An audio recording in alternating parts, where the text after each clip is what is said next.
At 2300 hours on 5th June 1944, 18 RAF Lancaster bombers from 617 Squadron lifted off from RAF Woodhall Spa in Lincolnshire, carrying no bombs whatsoever. Instead, each aircraft held bundles of aluminium strips, window in RAF parlance, chaff to the Americans, cut precisely to 26.7 centimetres in length and 2 centimetres in width. Over the next 6 hours, these aircraft would fly a mathematically choreographed ballet across the English Channel, each plane executing a precise oval pattern measuring 11 kilometres long by 3 kilometres wide, releasing window bundles at intervals of exactly 4 seconds, whilst advancing towards the French coast at a speed of precisely 13 kilometres per hour. To German radar operators staring at their Würzburg and Freya screens between Calais and Boulogne, this looked like nothing less than a massive invasion fleet of 10,000 tons, displacement steaming steadily towards Pas-de-Calais, the closest point between England and France, the obvious place for the Allies to land, precisely where Hitler and most of the German high command expected them. In reality, 250 kilometres to the southwest, the actual invasion fleet of 6,939 vessels was approaching the Normandy beaches. The Germans were watching ghosts. This wasn't a desperate improvisation or a lucky accident. This was Operation Glimmer, the northern component of Operation Taxable, perhaps the most mathematically elegant deception in military history. The entire plan rested on a rather unsettling piece of knowledge. German radar couldn't tell the difference between a battleship and a cloud of tin foil falling through the air at the correct speed. What looked on paper like a hopeless gambit, convincing the entire German military that an invasion fleet existed using nothing more than aluminium scrap and geometry, became the template for electronic warfare for the next 8 decades. The paradox was this: the more sophisticated German radar technology became, the more vulnerable it was to being fooled by something as simple as metallized strips fluttering in the wind. Standard military thinking in 1944 held that radar had made large-scale deception effectively impossible. The Germans had deployed an extensive chain of coastal radar stations, the Himmelbett system, stretching from Norway to the Spanish border, with concentrations of Würzburg-Rees giant radars providing coverage every 40 kilometres along the French coast. Each Würzburg installation could detect surface vessels at ranges exceeding 70 kilometres and could measure range to within 100 metres. German commanders believed this electronic fence made surprise virtually impossible. General Feldmarschall Gerd von Rundstedt, Commander-in-Chief West, stated in April 1944 that the English cannot put a single vessel to sea without our knowledge. The German 15th Army, positioned at Pas-de-Calais with 19 divisions, maintained constant radar watch specifically because this stretch of coast, just 34 kilometres from Dover, represented the most logical invasion route. German naval planning documents from May 1944 estimated they would have at least 4 hours warning of any major fleet movement, sufficient time to position U-boats, E-boats, and coastal artillery. The technical reality seemed to support this confidence. British intelligence, through ultra-intercepts and reports from the French resistance, knew precisely how good German radar had become. The Würzburg-Rees installations used a 7.5-metre parabolic dish operating at 53 centimetres wavelength, giving them extraordinary resolution for 1944. These sets could distinguish individual ships in a convoy and estimate tonnage based on return strength. Fighter control radars could vector night fighters onto individual bomber streams with lethal accuracy. RAF Bomber Command losses to German night fighters had reached catastrophic levels in 1943, with 1,047 heavy bombers lost between March and July alone, before the introduction of window dramatically reduced these figures. The German radar network represented a £500 million investment in 1944 pounds, roughly equivalent to £25 billion today. Critics of deception operations argue that this technological barrier couldn't be overcome with parlour tricks. Air Chief Marshal Sir Arthur Harris famously dismissed early deception proposals as conjurer's nonsense, insisting that radar had rendered such operations obsolete. Yet British planners at the London Controlling Section and the Special Means Department of MI5 believed something different. They'd been studying a peculiar phenomenon since July 1943, when window had first been deployed over Hamburg. The principle was embarrassingly simple. Radar works by sending out radio waves and measuring what bounces back. A metal object reflects radio waves. Thousands of metal objects properly deployed create thousands of reflections. The German operators at Hamburg had reported seeing what appeared to be hundreds of bombers, where only dozens actually flew. The radar couldn't distinguish between a Lancaster and a bundle of metallized paper falling at the terminal velocity. What military theorists saw as radar's strength, its ability to detect anything metal, was simultaneously its fundamental vulnerability. The secret was in the mathematics, not the technology. Dr. Joan Curran, a physicist working at the Telecommunications Research Establishment in Malvern, had calculated the precise dimensions required for window strips to resonate at German radar frequencies back in 1942. The 26.7 centimetre length wasn't arbitrary. It represented exactly half the wavelength of German Würzburg radar operating at 53 centimetres. When radio waves of this frequency struck an aluminium strip of this precise length, the strip acted as a dipole antenna, absorbing the energy and re-radiating it with remarkable efficiency. A single bundle of window, containing roughly 2,000 strips and weighing just 200 grams, produced a radar return equivalent to a bomber aircraft. Released at altitude, these bundles would separate and flutter downwards at approximately 300 meters per minute, creating a radar signature that persisted for several minutes as the strips dispersed. What actually mattered wasn't creating individual false targets. Any fool could toss metal out of an aircraft, but creating a coherent, believable pattern that would convince trained German radar operators they were watching an actual naval formation. This required solving an extraordinary geometric problem. How do you make falling aluminium strips, which descend vertically at 300 meters per minute, appear to be ships travelling horizontally at 13 kilometers per hour? The answer came from Wing Commander Edward Dickey of 617 Squadron and scientists from the Telecommunications Research Establishment working together through April and May 1944. They devised a flight pattern where aircraft would fly precise oval racetrack patterns, releasing window continuously. Each aircraft would complete one oval every 30 minutes, with the oval advancing towards the coast at exactly 13 kilometers per hour, the speed of a heavily laden landing ship. The geometry was elegant but unforgiving. 8 aircraft flew the northern pattern, Operation Glimmer, creating the illusion of a 16-kilometer wide convoy heading towards Boulogne. Each Lancaster flew at 900 meters altitude, releasing bundles through a special chute at 4-second intervals, one every 75 meters of flight path. As the aircraft completed each circuit and began the next, it had advanced 6.5 kilometers closer to France. To German radar operators watching continuously, this created the signature of a massive fleet advancing at invasion speed. The window clouds from successive passes would overlap, creating a dense, continuous radar return stretching across kilometers of ocean. The Lancasters had to maintain precisely 295 kilometers per hour airspeed, fly absolutely accurate rectangular patterns using H2S navigation radar, and hit their release timing within 2 seconds of the calculated mark. Navigation errors of more than 500 meters would break the illusion. To make this work required more than mathematics. It required airmanship of the highest order. The Lancaster crews of 617 Squadron, famous for the Dambusters raid, spent 3 weeks practicing the patterns over the North Sea. Squadron leader Leonard Sumter, who led one of the formations, later recalled, "We flew with our flight engineer calling out airspeeds constantly. 2 knots too fast or too slow and we'd be out of position."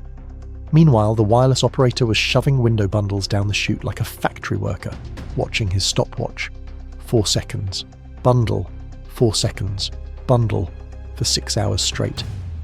The physical act of pushing 2,000 bundles weighing 400 kilograms total through a narrow chute at precise intervals, whilst flying a precise pattern in darkness over enemy territory, transformed a clever scientific idea into a grueling operational reality.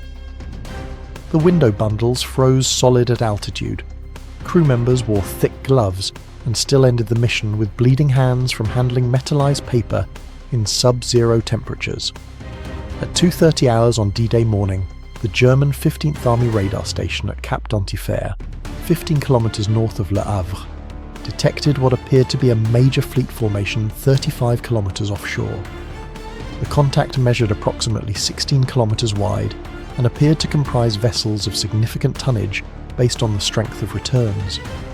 The formation was advancing at 12 to 14 kilometers per hour on a bearing of 178 degrees directly towards Boulogne. Oberleutnant Helmut Meyer, the watch officer, immediately telephoned through to Heeresgruppe B headquarters. The plot thickened at 3 a.m. when a second formation, equally large, appeared on screens further east, heading towards Cap d'Antifer itself. This was Operation Taxable, the southern component, flown by 617 Squadron's counterparts in 218 Squadron.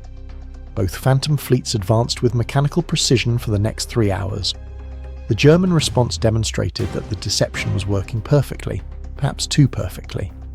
Admiral Theodor Kranke, commanding Naval Group West, ordered 6 E-boats from Boulogne to intercept the northern formation, and 5 more from Le Havre to engage the southern one. These high-speed attack craft, each armed with 2 53cm torpedoes, raced out into the channel at 38 knots, fully expecting to encounter the vanguard of an invasion fleet. Korvettenkapitän Heinrich Hoffmann, commanding the Boulogne flotilla, later stated in his interrogation report, "We proceeded at full speed to contact position. Radar returns showed multiple large contacts. We arrived at calculated intercept coordinates at 450. There was nothing there, absolutely nothing. No ships, no debris, only empty water and some wireless interference." The E-boats circled the area for 40 minutes, their own radar sets showing strong returns that seemed to be all around them, yet their lookouts saw only darkness and waves. Hoffmann ordered his boats to proceed further north. Assuming the invasion fleet had been faster than estimated, they found nothing. Meanwhile, the actual invasion fleet was landing at Normandy. The Kriegsmarine records show that 12 E-boats and 4 U-boats, U-218, U-621, U-953 and U-984, spent the critical hours between 0300 and 0307 o'clock on the 6th of June, chasing radar ghosts towards Pas-de-Calais, whilst the real armada approached Gold, Juno, Sword, Utah and Omaha, beaches 250 kilometers to the southwest. What made this particularly devastating was that German commanders couldn't simply dismiss the Pas-de-Calais contacts as false. The radar signatures were perfect, too perfect to be accidental interference. The formations maintained coherent movement, proper speeds, and appropriate density. At 5:30, when the E-boats reported finding nothing, German naval intelligence concluded that the fleet had been real, but had turned back, possibly a feint or a cancelled operation. This interpretation was exactly what British planners had hoped for. Hitler himself, briefed at 6:30 about both the Normandy landings and the Pas-de-Calais radar contacts, concluded that Normandy was the diversion, and Pas-de-Calais the real invasion. He refused to release panzer reserves from the 15th Army area until 14th June, 8 days after D-Day, by which time 300 to 26,000 Allied troops had consolidated the beachhead.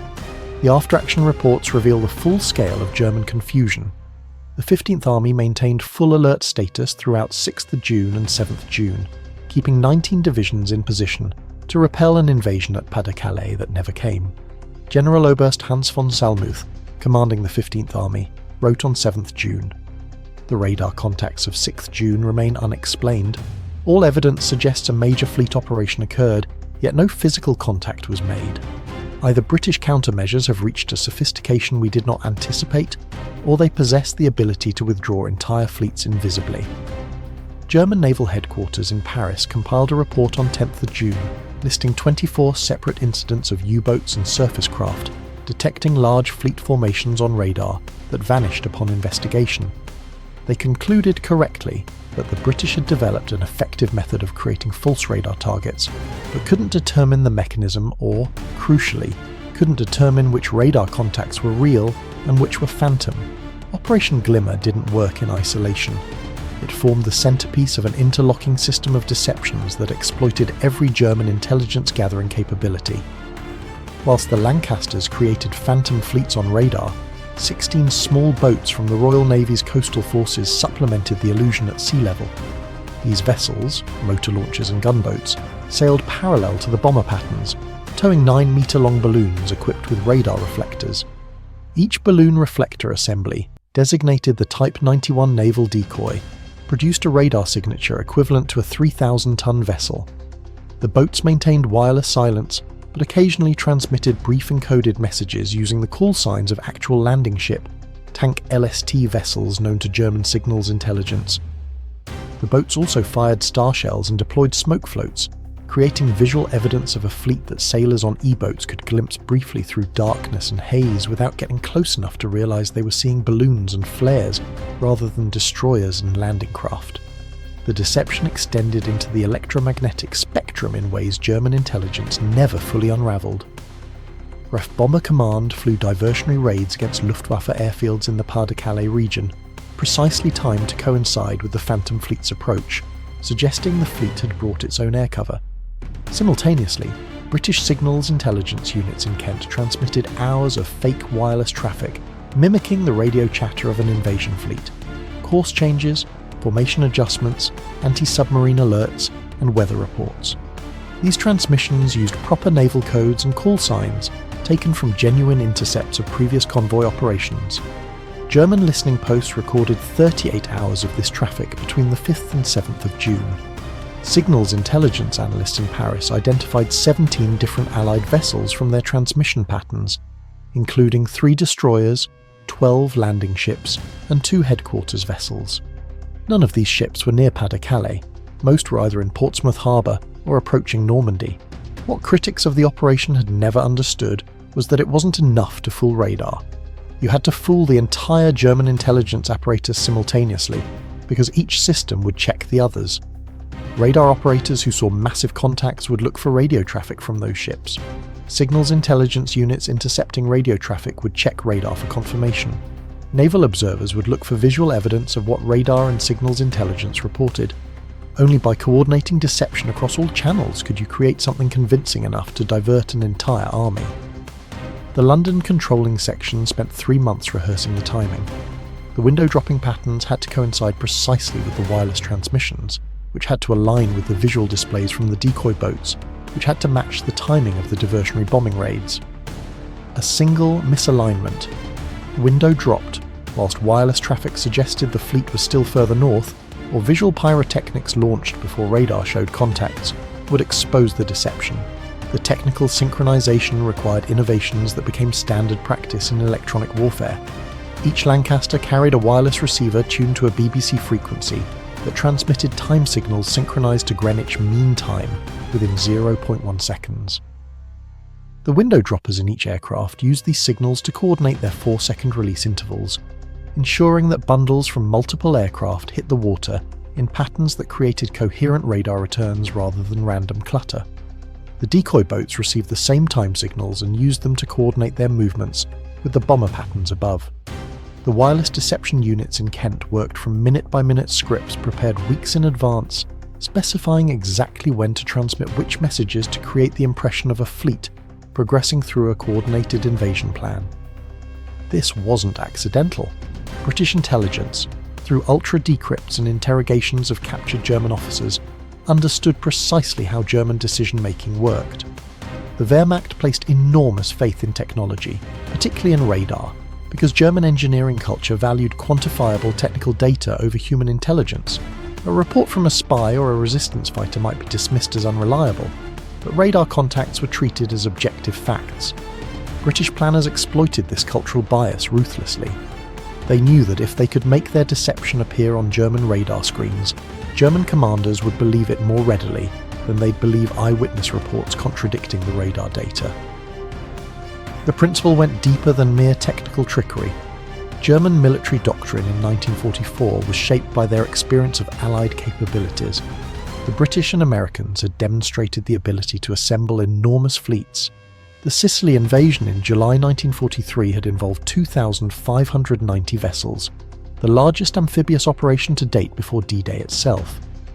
German intelligence knew the Allies were building up forces in southern England for a cross-channel attack. The question wasn't if an invasion would come, but where and when. Pas-de-Calais made logical sense. Shortest sea crossing, direct route to the Ruhr industrial region, better port facilities than Normandy. When German radar showed a massive fleet heading towards Pas-de-Calais on the 6th of June, it confirmed exactly what they expected to see. The deception worked because it told the Germans a story they already believed. What made this work wasn't any single technical feature, but rather a sophisticated understanding of how technology shapes perception.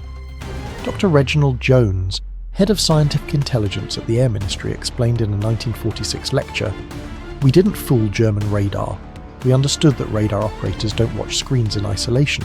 They interpret what they see through a framework of expectations, present them with data that matches their expectations, and they'll construct a narrative explaining that data in ways that confirm what they already believe.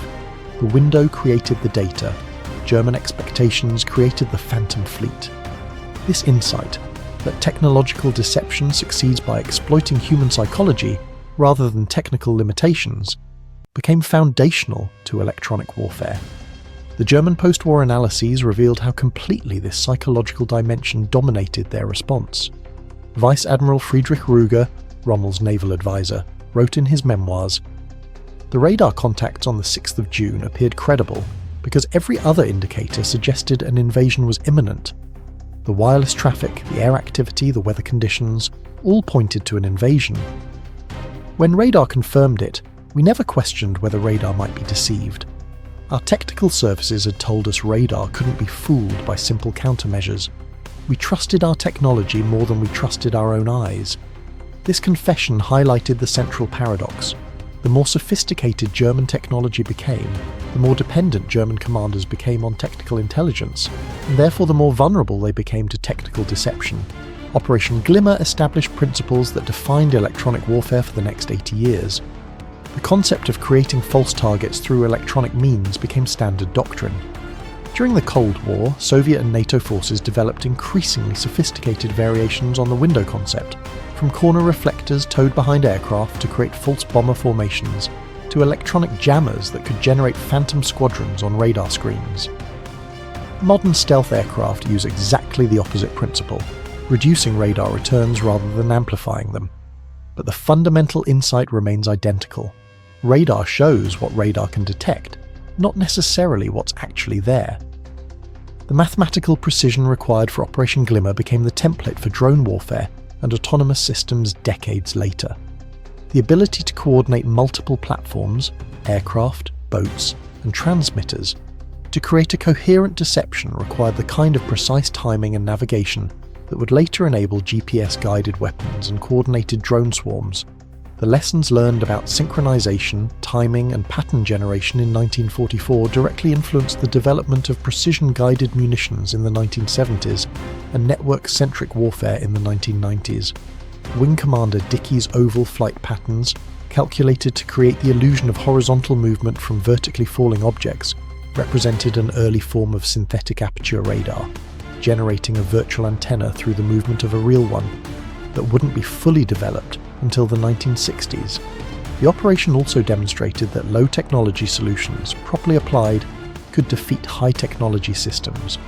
The total cost of Operation Glimmer, including aircraft fuel, window production, and crew training, came to approximately £47,000 in 1944 pounds, roughly £2.3 million today. This defeated a radar network that had cost Germany over £500 million and diverted forces worth billions. The cost exchange ratio became a foundational principle in electronic warfare. Relatively inexpensive countermeasures can neutralize extraordinarily expensive detection systems if you understand the physics and psychology properly. Modern military forces still exploit this asymmetry, from cheap GPS jammers disrupting precision weapons to simple reflectors creating false targets for radar-guided missiles. The human dimension remained crucial throughout. The Lancaster crews who flew Operation Glimmer maintained their patterns despite German night fighters attempting to intercept them, despite anti-aircraft fire from coastal batteries, and despite the physical exhaustion of 6 hours of precision flying whilst manhandling window bundles in freezing conditions. Flight Sergeant Ronald Clark, a wireless operator on one of the Glimmer aircraft, recorded in his diary, "We flew the same rectangular pattern for 6 hours straight. My hands were bleeding from the metallized paper. The navigator kept saying, 2 degrees left, steady now, 2 degrees right for the entire mission. The flight engineer never stopped calling airspeeds. We knew if we buggered it up, lads would die on beaches, so we didn't bugger it up." This combination of technical precision and human endurance transformed a scientific concept into an operational success. Battlefields aren't laboratories, and combat doesn't occur in conditions that favour perfect technical solutions. Operation Glimmer succeeded because British planners understood that in war, perception matters as much as reality. You don't need to actually have a fleet if you can convince the enemy a fleet exists. You don't need to defeat German radar if you can make German radar defeat itself by showing operators what they expect to see. The more sophisticated and comprehensive German intelligence systems became, the more completely they could be subverted by showing them coordinated false information across multiple channels. The deeper principle was this: technology provides data, but humans interpret data through expectations. German radar was working perfectly on the 6th of June 1944. It detected the window exactly as it should. The flaw wasn't in the radar, it was in the doctrine that treated radar contacts as infallible facts rather than as data requiring interpretation. British deception operations succeeded because they understood this distinction. They created data that looked legitimate to German systems and made sense within German expectations, knowing that German commanders would construct their own convincing narrative explaining that data. Modern military forces still struggle with this lesson. Advanced surveillance systems provide overwhelming amounts of data, but adversaries can exploit the psychological dimensions of how analysts interpret that data. The principle established by Operation Glimmer remains relevant. In the competition between detection and deception, understanding human decision-making matters as much as understanding technology. You can have the finest radar in the world, but if someone understands how you'll interpret what that radar shows you, they can make you see phantom fleets sailing towards empty beaches whilst the real invasion lands elsewhere. On the 6th of June 1944, 18 Lancaster bombers dropping £47,000 worth of aluminium strips convinced the German 15th Army that an invasion fleet was approaching Pas-de-Calais, keeping 19 divisions out of the Normandy battle for more than a week. They did this not through superior technology, but through superior understanding of how technology shapes decisions. The Phantom Fleet was real enough. It existed on every German radar screen, in every signals intelligence report, in every visual sighting by E-boat crews. It simply existed in the Germans' perception, rather than in physical reality. In war, that was sufficient. The Germans didn't bomb empty water because they were foolish. They bombed empty water because British scientists and aircrew had made empty water look exactly like what German intelligence systems expected an invasion fleet to look like. That they succeeded so completely, at such negligible cost, using such simple technology, remains perhaps the most elegant demonstration of deception's power in the history of warfare.